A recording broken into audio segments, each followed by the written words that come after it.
Okay, class, and welcome back. This is the um, appendicular skeletal PowerPoint. I will have this up as both a video as well as a PowerPoint that you can actually go through. So, the essential questions for this week's lab are: what is the main function, the features of the skeletal system and its functions? How does the skeleton provide for movement? What other main skeletal elements of the body support organ protection and postural behavior? So, just a reminder that we have the appendicular skeleton, which is what we are going over, which is pretty much the appendages, the axial, which kind of serves as an axis or the central portion of the skeleton itself. So, the pectoral girdle, it consists of both the anterior clavicle and the posterior scapula. It is an incomplete ring since the two scapulas do not meet with each other. So, the medial ends of the clavicle form joints with the sternum. So, it does kind of form up as far as that is concerned. But the function is to support the upper limbs, provide attachment points to the muscles that move the upper limbs, and provide considerable flexibility of the shoulders. We will kind of learn how these supports work, as well as how the flexibility of the shoulder works in the next couple lessons of muscles. So, at the scapula, here's a decently good view of them. We have the glenoid cavity, the Ackermann process, scapular spine, and the medial border. Here's another better example, which shows the Ackermann, which is this.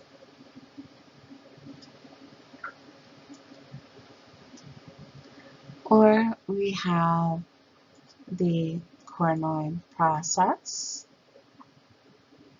which is there, the glenoid cavity, which is right here, and then we have the lateral and superior or medial borders, the superior angle, superior border, inferior angle, and this portion in here, nice flat inside, is the subscapular fossa. So you also want to know about the fossa spine, which is the a spine or thick portion that goes through the fossa and spine itself. Okay. And you want to know about the supraspinous fossa, which is right in here, and the subscapular notch. Okay, so the clavicle. The clavicle has two ends, as you can see. The sternal end, which is what attaches to the sternum, and the acromial end. Each upper limb consists of one humerus, one ulna, one radius, 8 carpals, 5 metacarpals, 14 phalanges. This is important to know. So the functions is to form a framework of the upper limbs, serve as part of levers when muscles contract. The humerus, which is also your upper or superior portion of your arm.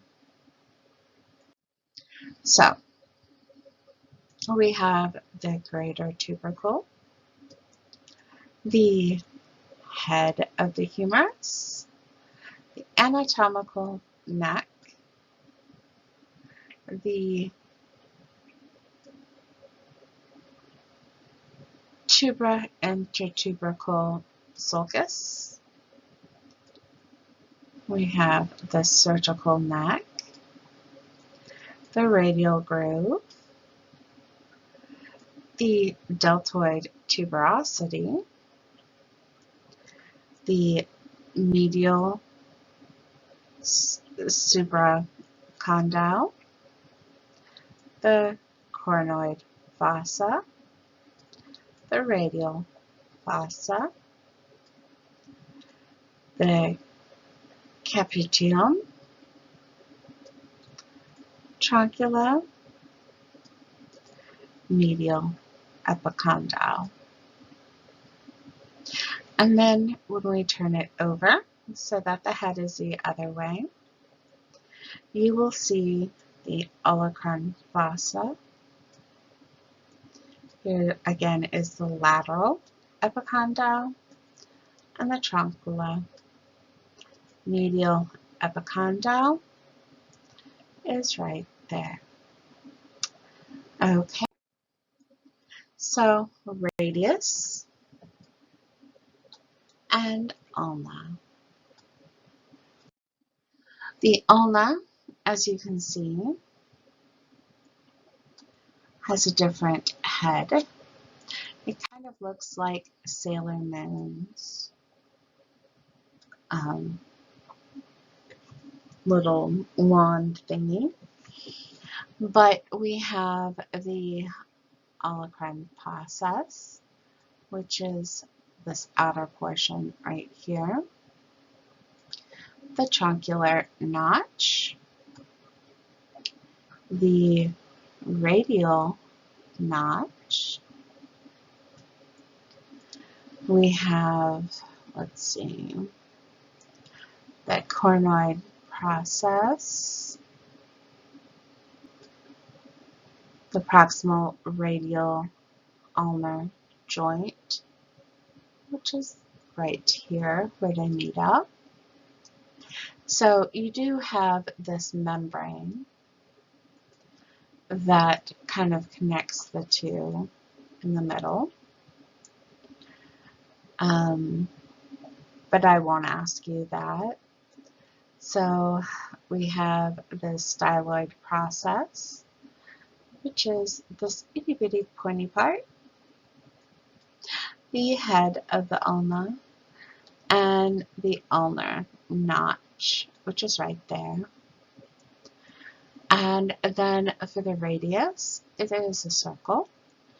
So the head of the radius and the neck, we have the styloid process right here as well.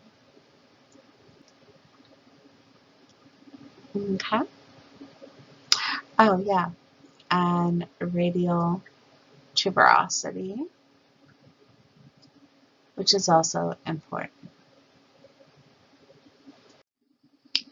Okay, so for your exam and quizzes, all you need to know is how many carpal, metacarpal, and phalanges, and which is which.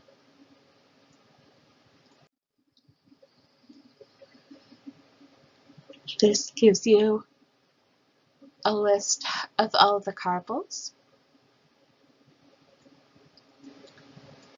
Okay, so the pelvic girdle. This consists of two bones, each of the two hip bones, or the coxa. Each hip bone is the result of the fusion of three separate bones: the ilium, ischium, and pubis. The pelvis, on the other hand, and there is a difference between the pelvis and the pelvic girdle, and you will need to know that difference. The pelvis consists of the pelvic girdle, which is the two hip bones, the sacrum, as well as the coccyx. The pelvis provides support of the trunk or the axial skeleton and attachments for the lower limb. Okay. The lower limb consists of one femur, one tibia, one fibula, 7 tarsals, 5 metatarsals, and 14 phalanges. The function is to provide a framework of the lower limbs. These bones with the lower limb muscles possess more stable joints than those of the upper limbs. And when you think about it, they have to be a little bit more stable as the weight goes down. So the farther down you go, kind of like the crap rolls downhill, the weight rolls downhill. Your feet are kind of one of the, ones that get all the force. So there's that. This right here would be the pelvic girdle, while at the same time, the whole thing is the pelvis. So, what you need to know: the iliac crest, the sacroiliac joint, the anterior superior iliac spine, the anterior inferior iliac spine, ischial spine, occipital, pubic tubercle, orbital foramen, the pubic symphysis, subpubic angle, sacrum, pelvic inlet, and then you most definitely need to know the 3 bones and where they are located as far as the hip bone is concerned. So we look at the occipital again. You will see that it is cut in thirds. We have the ilium, the ischium, and the pubis. Way to tell the difference is that the ischium is rounded, while the pubis has a slight angle to it. Okay, on to the femur. So, when talking about the femur is the largest bone in the body, and this, along with the teeth, are the least likely to decay, or at least decay less. So, we have the head, the neck, the greater trochanter, the trochanteric crest, the gluten tuberosity, lesser trochanter, pectinal line, and the lunule aspera. On the bottom, you have the medial epicondyle,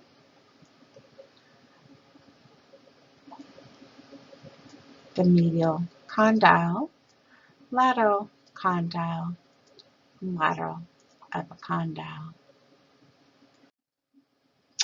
You turn it over, and you have the patellar groove, which you definitely want to look at.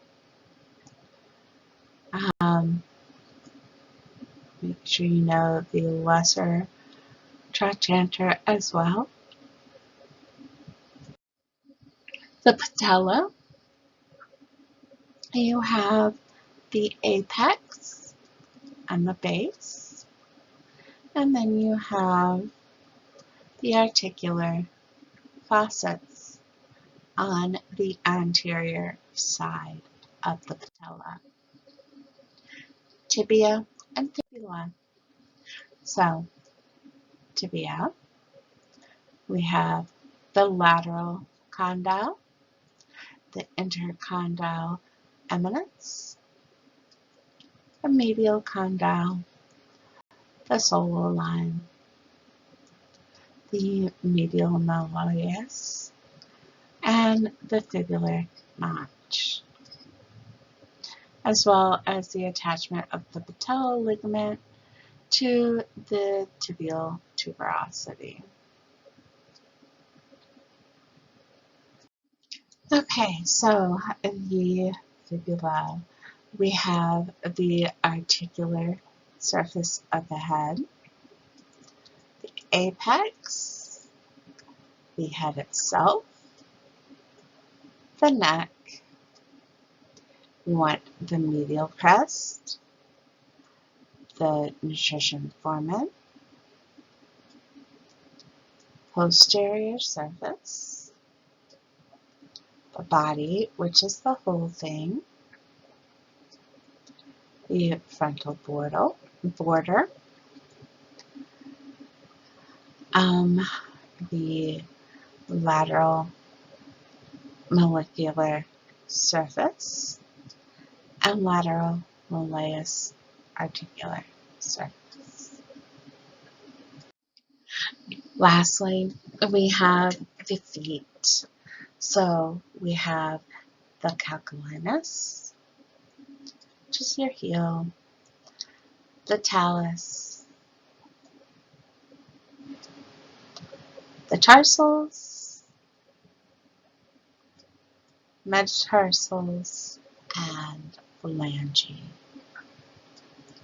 And just like with the hand, what I'm going to want you to know about all of this is the number of tarsals, metatarsals, phalanges, as well as what the talus and calcaneus are and where they are. Okay, and this kind of gives you a little bit more of a clue as to what the names of the tarsals are. Okay. And so, there is a short appendicular skeleton activity. If you cannot find within my PowerPoints and videos some of the stuff on the worksheet, please use either Get Body Smart or your Anatomy and Physiology Revealed. Okay, have a great day, and I will see you next week. Goodbye.